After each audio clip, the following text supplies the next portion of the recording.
함께 읽은 마태복음 26장 25절 말씀을 중심으로 저는 아니지요.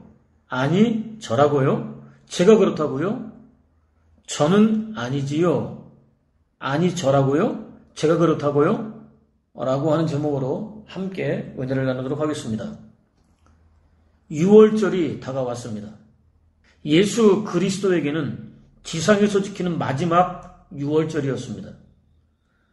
물론 제자들은 그 사실을 전혀 모르고 있었습니다. 예수 그리스도의 명령에 따라 6월절 준비를 시작했습니다. 그때는 이미 유다가 예수 그리스도를 팔아넘기기로 결심한 뒤였습니다. 최고의 종교 지도자라는 자랑스러운 직분을 가지고 있었지만 실제로는 하나님과 예루살렘 성전을 팔아서 자신들의 더러운 이속을 챙기기에 혈안이 되어 있었던 종교 장사치들을 찾아갔습니다. 그들이 하루라도 빨리 지워버리고 싶어 했던 예수 그리스도를 넘겨주려고 하는데 어떠냐고 물었습니다. 적당한 기회를 잡게 되면 즉시 넘겨주겠다는 설명까지 덧붙였습니다. 본격적으로 예수 그리스도를 넘겨주는 대가로 얼마를 줄 수 있겠느냐고 흥정했습니다. 다른 사람도 아니고 자신의 영적인 스승이었습니다. 정신적인 지주였습니다. 그런 분을 불의한 자들의 더러운 손에 넘겨주는 대가로 겨우 은 30을 받아냈습니다. 아무 일도 없었던 것처럼 제자들에게 돌아왔습니다. 함께 동행했습니다. 은밀하게 예수 그리스도를 넘겨줄 기회를 찾았습니다. 누군가가 그렇게 하라고 떠밀어서 한 일이 아니었습니다. 지극히 의지적으로 의도적으로 벌인 파렴치한 일이었습니다. 12제자 가운데 하나인 유다가 사단의 유혹에 빠졌다. 사단이 벌써 유다의 마음에 예수를 팔려는 생각을 넣었더라라는 증거대로 그의 마음을 정확하게 꿰뚫어 보고 있던 사단의 충동을 받았다는 표현이 훨씬 더 정확하다고 할 수 있습니다. 누군가는 지극히 사단적인 경향을 띠고 있던 그가 자신이 그렇게 행동할 수밖에 없도록 스스로 이끌었다고 주장하기도 합니다. 내가 한 법을 깨달았나니 곧 선을 행하기 원하는 나에게 악이 함께 있는 것이로다 라는 증거대로 누구나 가지고 있는 경향이라고 할 수 있습니다. 이 유거는 재판이 진행되는 모든 과정을 누구보다 큰 관심을 가지고 지켜봤습니다. 사실 그는 예수 그리스도께서 사형을 당하게 되리라고는 단 한 번도 생각해 본 적이 없었습니다. 절대로 원하지도 않았습니다. 혹 사형 선고를 받게 된다고 할지라도 이제까지 보여주셨던 메시아의 능력으로 얼마든지 벗어날 수 있으리라고 확신했습니다. 조금도 의심하지 않았습니다. 거기다 열심당원이었던 그는 로마의 지배로부터의 독립이라는 민족적인 대수건 사업을 이루기 위한 극약 처방의 일환으로서 예수 그리스도를 팔 수밖에 없었던 당위성까지 가지고 있었습니다. 그러니까 그는 예수 그리스도를 자신의 뜻을 이루기 위한 수단들 가운데 하나로 활용하려고 했었던 것입니다. 상황은 그의 생각과는 정반대로 흘러갔습니다. 예수 그리스도께서는 메시아의 능력을 보여주기는커녕 오히려 타락한 종교 장사치들에게 자신을 완전히 맡기셨습니다. 너무나 무기력하게 보일 정도였습니다. 겟세마네 동산에서 어서 잡아가라는 듯 스스로 자신이 예수 그리스도라고 밝히셨을 때부터 가지고 있었던 이상한 느낌이 엄연한 현실이 되어 나타났습니다. 거기다가 예수 그리스도께서는 감당하기 힘든 모진매와 조롱과 멸시를 당하셨습니다. 살기보다 오히려 죽기 위해서 몸부림치는 것처럼 행동하셨습니다. 결국 한 번도 생각해보지 않았던 사형 선고가 내려졌습니다. 아니라고 생각했습니다. 조금도 망설이지 않고 즉시 타락한 종교 장사치들을 찾아갔습니다. 은 30을 돌려주었습니다. 내가 죄 없는 사람을 배반하여 그의 피를 흘리게 하였다. 그러니 내가 죄인이다 라고 외쳤습니다. 하나님께 드린 회개라기보다는 타락한 종교 장사치들에게 쏟아놓은 넋두리에 불과했습니다. 특히 그는 자신이 저지른 죄를 스스로 책임질 수 있다고 생각했습니다. 하나님께 용서를 구할 이유가 없었습니다. 소중한 생명을 끊어버렸습니다. 생명의 주인이신 하나님을 대적했습니다. 이 사람은 죄악의 값으로 밭을 사고 거기서 곤두박질하여 배가 터져서 창자가 다 흘러나왔다라는 증거에 따르면 배가 터져서 창자가 흘러나올 정도로 처참한 모습으로 죽었습니다. 간절하게 바라보고 있던 목적의 달성을 눈앞에 둔 타락한 종교 창사치들의 반응은 그야말로 매정했습니다. 어떻게 해서든지 상황을 되돌려보려는 그의 간절한 바람이 자신들과 무슨 상관이 있느냐고 외쳤습니다. 그것은 어디까지나 너의 일 아니냐. 그러니까 네가 스스로 알아서 해결하라고 외쳤습니다. 한때는 서로 마음을 모아 의기에 투합했던 사람을 살리려 하기보다는 오히려 다시는 돌아올 수 없는 죽음으로 몰아붙였습니다. 실제로 숨이 끊어질 것 같은 엄청난 고통과 절망으로부터 벗어나기 위해서 몸부림치던 그는 더 이상 할 수 있는 일이 없었습니다. 성소를 뛰쳐나왔습니다. 흰놈 골짜기 으슥한 곳으로 숨어들었습니다. 스스로 목을 메웠습니다. 욕심이 잉태하면 죄를 낳고 죄가 장성하면 사망을 낳는다라는 선포의 가장 확실한 증거가 되고 말았습니다. 한편 유월절 식사를 먹기 위해서는 먼저 손을 씻었습니다.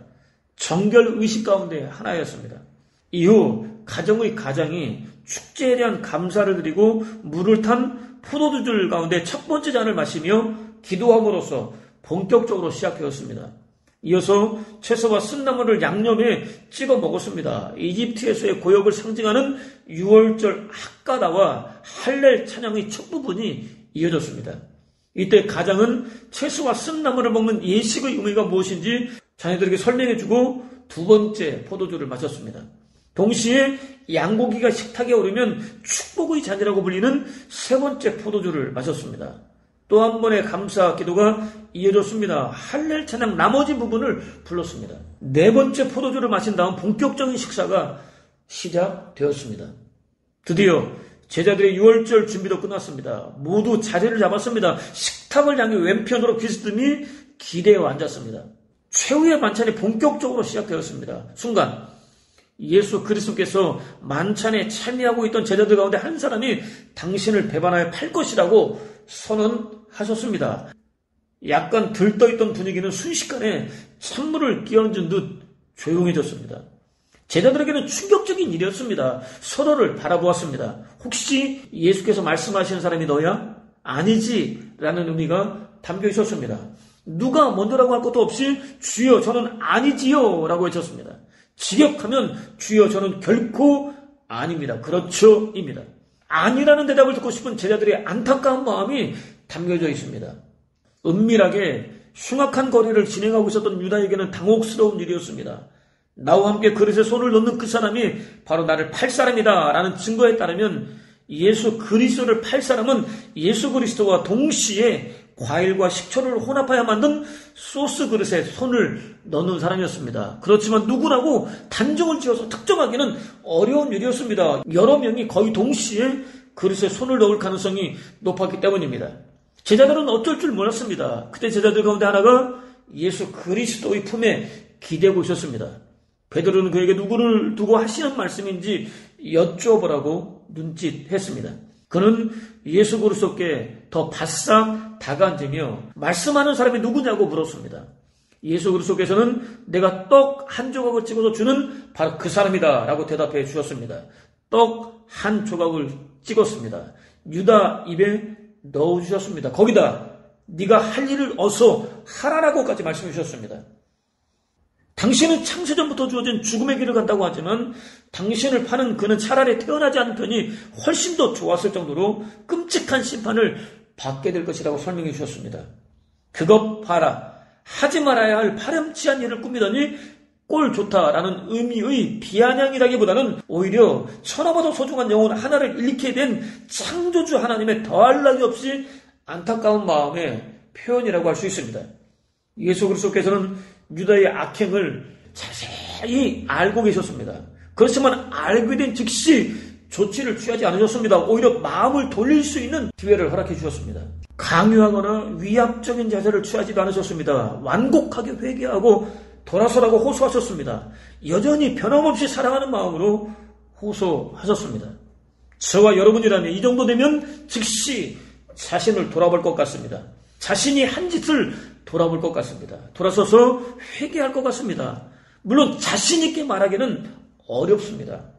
저와 여러분 안에 또아리를 들고 있는 죄의 경향성이 어떻게 반응할지 모르기 때문입니다. 돌아서기보다는 오히려 더 악하게 반응할 가능성도 얼마든지 있기 때문입니다. 유다가 그랬습니다. 솔직하게 인정하고 회개하기는커녕 오히려 시치미를 뗐습니다. 밉살맞게도 랍비여 나는 아니지요 라고 물었습니다. 직역하면 선생님 접니까? 저는 아니지요 입니다. 어쩌면 이럴 수 있을까요? 정말 대단합니다. 그는 타락한 종교 장사치들과 오래전부터 내통하고 있었습니다. 예수 그리스도를 넘겨주기로 약속했습니다. 이미 대가까지 받았습니다. 계약을 완전히 끝냈습니다. 예수 그리스도께서는 이 모든 내용을 빠짐없이 다 알고 계셨지만 누군지 밝히지 않으셨습니다. 오히려 회개하고 돌아설 수 있는 기회를 허락해 주셨습니다. 간절하게 호소하셨습니다. 그럼에도 자신은 아닌 것이 맞지 않느냐고 물었습니다. 보통 사람들은 감히 흉내조차도 내기 어려운 대단한 위선입니다. 특히 그는 예수 그리스도를 하나님의 아들이나 인류의 유일한 주와 메시아가 아니라 무수히 많은 선생들 가운데 하나로 불렀습니다. 곧 예수께 나와 랍비여 안녕하십니까? 라고 입을 맞췄다라는 증거에 따르면 겟세마네 동산에서의 기도를 마치고 당신을 내어주신 예수 그리스도를 부를 때도 똑같은 호칭을 사용했습니다. 타락한 종교 장사치들이 주로 쓰던 호칭을 사용했습니다. 자신이 예수 그리스도의 메시아 되심을 거부하고 대적하던 자들의 반열에 속해 있음을 드러냈습니다. 회개하고 돌아설 수 있는 마지막 기회까지도 스스로 차버렸습니다. 예수 그리스도께서는 그에게 네가 말하였도다 라고 분명하게 가르쳐 주셨습니다. 직역하면 그렇다입니다. 당신을 팔 사람이 유다라고 가르쳐 주셨습니다. 예수 그리스도를 자신의 야망을 이루어주는 무수히 많은 수단들 가운데 하나 정도로 여기던 그는 회개하고 돌아서라는 예수 그리스도의 간절한 호소에도 불구하고 결국 더할 나위 없이 슬프고 또 끔찍한 최후를 맞고 말았습니다. 반드시 기억해야 할 대단히 중요한 사실이 있습니다. 양은 유월절 절기의 핵심 중의 핵심이었습니다. 그럼에도 불구하고 예수 그리스도와 함께 먹고 마시는 최후의 유월절 만찬을 준비하는 과정에서는 양에 대해서 언급하는 장면이 전혀 등장하지 않습니다. 이유는 한 가지입니다. 양을 준비하지 않았기 때문입니다. 보라 세상 죄를 지고 가는 하나님의 어린 양이로다 라는 증거대로 예수 그리스도께서 세상 죄를 지고 가는 하나님의 어린 양이시기 때문입니다. 저와 여러분을 영원한 죽음과 저주와 지옥 불구덩이로 몰아붙이는 죄를 지고 가는 하나님의 어린 양이시기 때문입니다. 유월절 어린 양이시기 때문입니다. 또 다른 유월절 양을 준비할 이유가 없었습니다. 유사 이래 피조물에 불과한 인류는 끊임없이 하나님을 떠났습니다. 하나님께 도전했습니다. 하나님은 죽었다고 선포했습니다.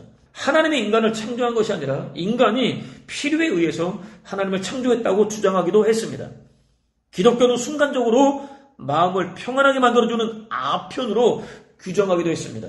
심지어 공개적으로 자신이 메시아라고 주장하는 이들도 있습니다. 부부가 아버지 하나님, 어머니 하나님이라고 주장하는 경우도 있습니다. 한두 명이 아닙니다. 정말 많습니다. 절대 다수는 아닌 것처럼 보이지만 자세히 살펴보면 생각보다 훨씬 많습니다. 은밀하게 숨겨져 있어서 그렇지 실제로는 절대 다수일 가능성이 대단히 높아 보입니다. 소위 남들이 부러워하고 또 두려워하는 부와 명예와 권세를 가졌다는 이들 가운데 거의 대부분이 하나님처럼 존재할 가능성이 높습니다. 정치, 경제, 사회, 문화계는 물론 하나님을 유일한 주로 섬긴다는 교회 안에서도 너무나 쉽게 찾아볼 수 있습니다. 지극히 작은 소수를 제외하고 거의 다가 그럴지도 모릅니다. 그들을 비난하려는 의도는 없습니다. 자세히 살펴보면 저에게서도 얼마든지 찾아볼 수 있는 모습이기 때문입니다. 저 역시도 하나님 자리를 넘볼 때가 한두 번이 아니기 때문입니다. 정말로 많기 때문입니다. 허물고자로 죽은 인간은 환경과 상황과 조건만 갖추었다고 판단되면 어느 날 갑자기 자기도 모르게 자신 안에 꽁꽁 감추어져 있었던 사단적인 기질을 폭발적으로 드러내고 완전히 돌변할 가능성을 얼마든지 가지고 있기 때문입니다. 바탕에 깔린 힘을 가리켜서 밑힘이라고 합니다. 자본주의의 밑에 깔려있는 밑힘은 물질입니다. 사람도 믿을 수 없고 하나님도 믿을 수 없지만 물질은 믿을 수도 있고 의지할 수도 있다고 확신합니다. 물질이 하나님입니다. 당연히 물질을 힘으로 삼고 있는 이들의 마음속에는 하나님이 들어가 차지할 수 있는 자리가 없습니다. 인본주의 밑에 깔려있는 밑힘은 사람입니다. 소위 적극적인 사고는 한때 아니 지금까지도 여전히 교회와 성도들의 마음을 완전히 사로잡을 정도로 대단한 위세를 떨치고 있습니다. 여기에 군부 독재의 군인정신 하면 된다가 더해졌습니다. 안 되면 되게 하라라는 억지 논리까지 더해졌습니다. 오늘날에 이르러서는 심리적인 요소가 삶 전반에 영향을 끼친다는 긍정의 힘. 지극히 열악한 환경과 상과 조건 속에 아무렇게나 던져져 있다 할지라도 바라고 기대하면 원하는 모든 것을 끌어들일 수 있다는 시크릿이라는 그럴듯한 말로 포장되어 있습니다. 끌어당김과 관련된 많은 책들 가운데 단연 압권은 유엔이 수여하는 평화상을 받은 그의 책 모세의 코드입니다. 모세의 코드는 나는 스스로 있다라는 하나님의 자기소개의 근거를 두고 있습니다. 세상에서 가장 강력한 자아 실현의 도구는 하나님의 이름 속에 숨겨져 있는 탁월한 능력이라고 주장합니다. 책의 내용에 따르면 그는 모세의 법칙을 통해서 자신의 작품을 세계 1위 반열에 올려놓을 수 있었습니다. 자신의 집 역시 불과 1시간 만에 팔 수 있었습니다. 모두 마음에 간절하게 원하는 것을 하나님의 이름으로 끌어당긴 결과였습니다. 또 그의 주장에 따르면 간절한 마음으로 돈, 집, 건강, 명예, 관계, 지위, 명성 등을 끌어당기면 누구나 다 풍요로운 삶을 살 수 있습니다. 특히 그는 사람, 평화, 자유, 연민, 동정 등 자아가 간절히 추구하는 것들을 끌어당겨야 한다고 주장합니다. 그때 비로소 밝고 행복한 사회가 구현될 수 있습니다. 그야말로 바람직해 보입니다. 문제는 믿힘, 곧 믿음의 근거입니다. 하나님이 아닙니다. 인간입니다. 끌어당긴 법칙을 통해서 무한한 능력을 가진 하나님을 도구로 사용할 수 있습니다.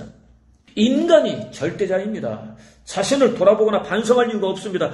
회개할 이유도 없습니다. 이렇게 무슨 말이든 무슨 생각이든 무슨 계획이든 누가 되었든 지나치게 강조하다 보면 절대성을 띱니다. 하나님 자리에 앉게 됩니다.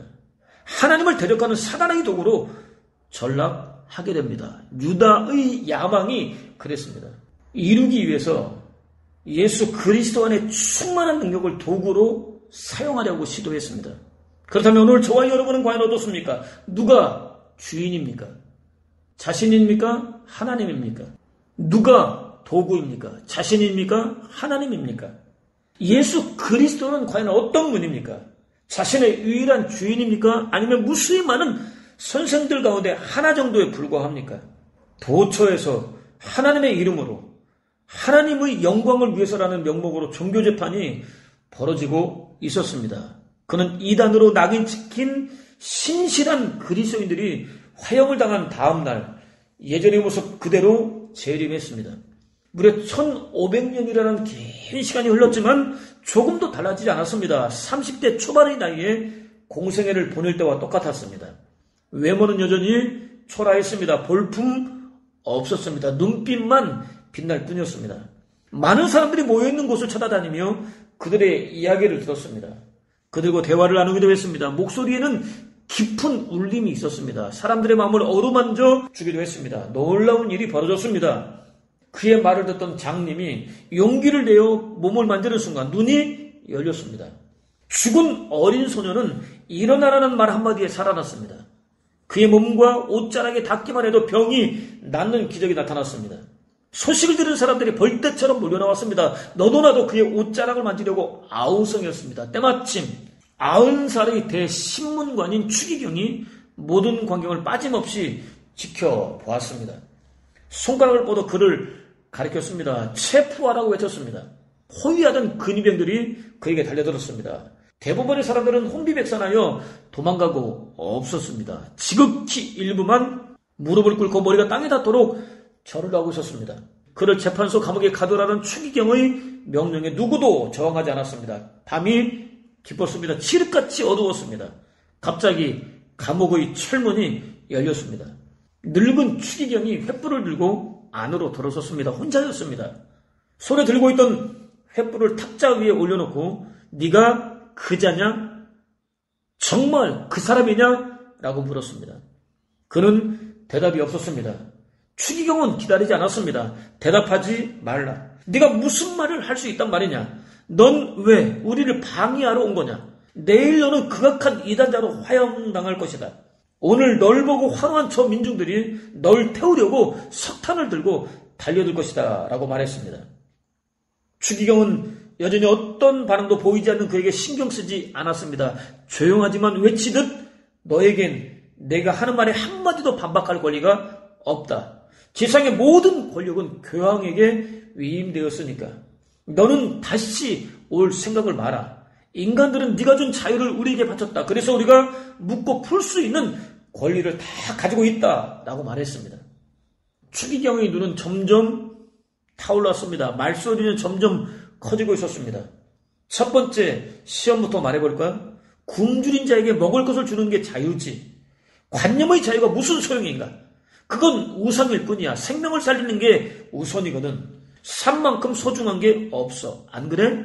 살아있어야 자유를 원하는 거야. 민중은 관념의 자유보다는 먹을 빵을 원해. 자식이 굶어 죽는데 가만히 있는 것은 아비가 아니야. 도둑질을 해서라도 먹을 것을 구해야 해. 안 그래? 자기가 죄를 짓더라도 자식은 살려야 해. 안 그래? 굶어 죽을 형편인데 헛된 자유가 뭐가 필요하겠어? 라고 이어졌습니다. 계속해서 우리는 너의 이름으로 먹을 것을 줘. 넌 천상의 빵을 약속했지만 굶주린 자에겐 지상의 빵이 우선 필요해. 민중들은 네가 준 자유를 우리의 발에를 갖다 바치면서 우리를 노예로 삼아도 좋으니 먹을 것을 주세요라고 외치지 라고 말했습니다. 그는 여전히 반응이 없었습니다. 추기경은 다시 자 이제 두 번째 시험에 대해서 말해볼까? 넌 성전의 꼭대기에 서 있었지. 어디에선가 소리가 들렸어. 네가 신의 아들이라면 아래로 뛰어내려라. 천사가 널 받아줄 것이다. 그럼 넌 확실히 신의 아들이라는 것이 입증이 된다. 하지만 넌 거절을 했지 라고 말했습니다. 계속해서 아마 넌 뛰어내리는 행동을 신을 시험하는 일로 여기고 믿음이 없다는 사실을 실토한다고 생각했을 거야. 안 그래? 사실을 말해볼까? 네가 만일 뛰어내렸다면 네 몸은 산산조각이 났을 거야. 너는 그걸 알고 있었던 거지. 원래부터 그런 기적은 없거든. 넌 기적을 거부했어. 그건 신을 거부한 것 같아. 넌 그런 신을 믿지 않아. 안 그래? 결국 넌 십자가에서도 내려오지 않았지. 사람들은 십자가에서 내려와라. 그러면 신의 아들이라는 것을 믿겠다라고 말했었어. 그런데 넌 결국 내려오지 않고 죽었지. 기적은 없다는 거 아니겠어? 라고 말을 이어갔습니다. 밤기운이 차가워지자 추기경은 잠시 불을 쬐며 뜸을 들였습니다. 여전히 침묵을 지키고 있던 그에게 다가갔습니다. 넌 세상 권세를 모두 거절했지만 우린 이미 지상 모든 부귀와 권력을 장악했어. 우리의 출발은 노예였지만 차츰 세력을 뻗어 최고 권력자가 되었지. 노예였을 때는 가난한 자를 위한 공의와 정의를 요구했지만 권력을 차지한 후에는 지배자의 입장에 서게 되었어. 신과 너의 이름으로 세계적인 왕국을 건설해 나가고 있지. 대다수의 민중들은 우리가 주는 행복을 달콤해하고 있어. 그 미망과 미혹에서 행복하게 죽어가고 있지만 이라고 말했습니다. 추기경은 계속해서 우린 죄마저도 너의 이름으로 용서해줘. 너의 이름을 믿기만 하면. 내 이름이 우상이라는 것을 그들은 모르지. 우린 천상의 영원한 보상을 믿기로 그들을 유혹하지 라고 말했습니다. 새벽이 가까워지면서 어둠이 차츰 물러가고 있었습니다.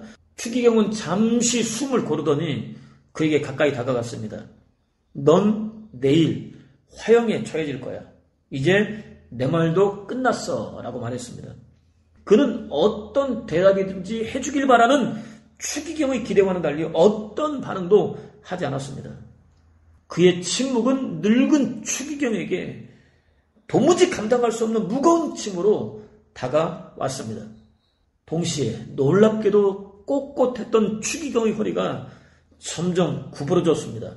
다시 침묵이 이어졌습니다. 그는 핏기 기 없는 추기경의 입술에 조용히 입을 맞추었습니다.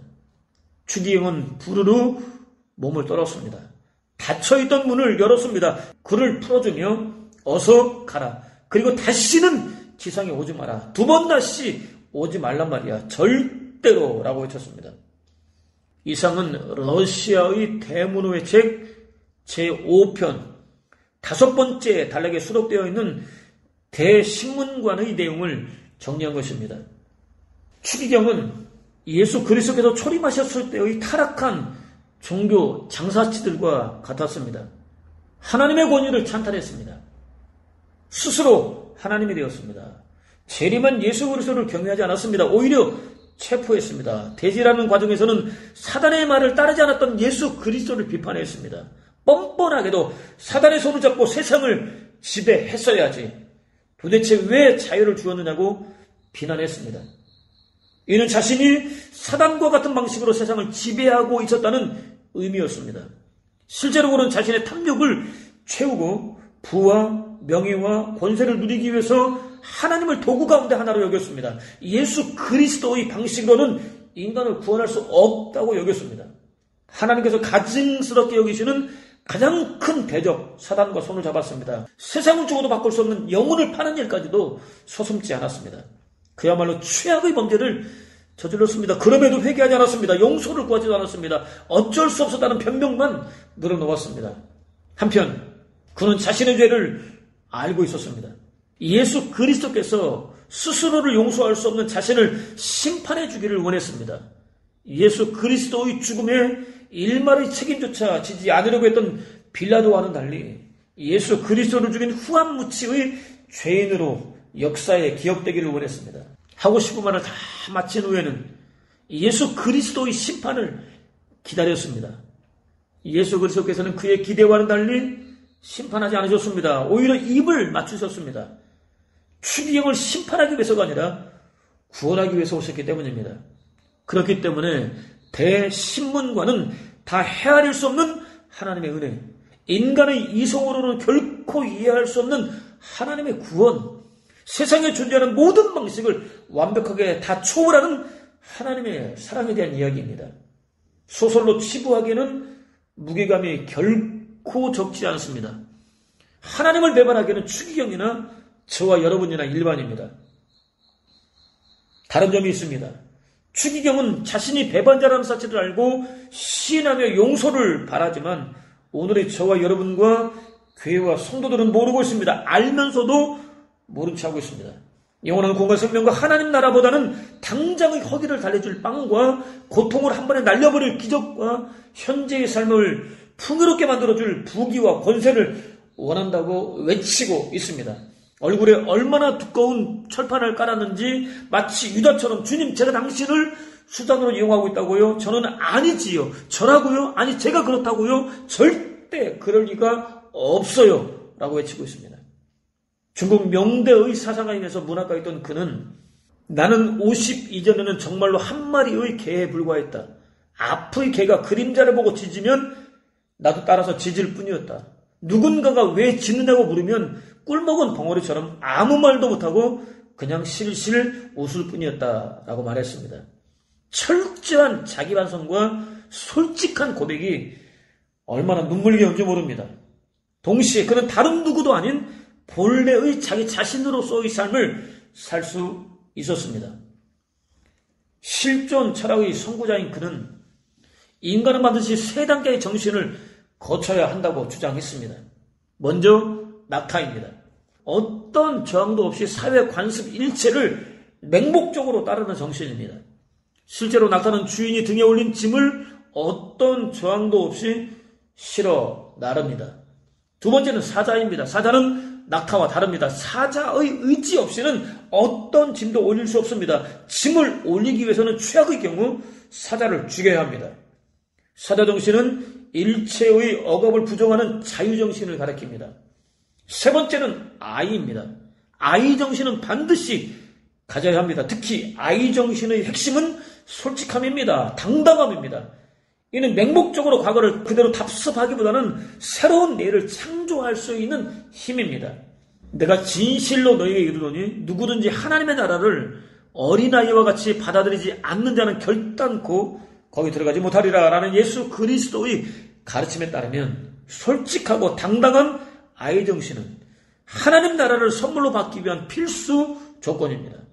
영원한 구원과 생명과 하나님 나라가 빠진 상태에서 물질적인 축복만을 외치는 것은 이유도 모른 채 짓고 있는 개와 같습니다. 부와 명예와 권세와 자유 등 세상 사람들이 하나같이 사모할 정도로 좋은 것이라도 영원한 구원과 생명과 하나님 나라와 상관없다면 어떤 의미도 가치도 없습니다. 나라와 민족의 회복도 마찬가지입니다. 무엇보다 철저한 자기 반성, 솔직한 죄의 고백, 반드시 용서해 주시는 하나님께 비록 죄송하지만 당당하게 드리는 회개는 저와 여러분을 무너뜨리지 않습니다. 정죄하는 수단으로 사용되지도 않습니다. 오히려 저와 여러분을 온전히 회복시켜줍니다. 견고하게 세워줍니다. 마침내 하나님께서 창세전에 작정하신 자신의 진짜 모습으로 거듭날 수 있도록 이끌어줍니다. 조금 더 망설이지 말고 지금 당장 자신의 허물과 죄를 솔직하게 당당하게 고백해야 하는 이유입니다. 자신을 철저하게 돌아올 수 있는 은혜를 구하십시오. 하나님을 목적 달성을 위한 수단이나 방법으로 생각한 적이 단 한 번이라도 있다면 절대로 숨기지 말고 솔직하게 고백할 수 있는 은혜를 구하십시오. 그것을 통해서 기꺼이 용서해 주시는 하나님의 은혜와 사랑을 경험할 수 있을 뿐 아니라 하루가 다르게 하나님께서 창세전에 작정하신 자신의 진짜 모습으로 거듭나는 복된 삶, 순간순간 이 세상을 다 죽어도 바꿀 수 없는 구원과 생명과 하나님 나라를 더할 나위 없이 풍성하게 누리는 복된 삶, 무엇보다 천하보다 귀한 영혼을 하나님께로 이끌어주는 복된 삶을 사는 저와 여러분 되시기를 주님의 이름으로 축원을 드립니다.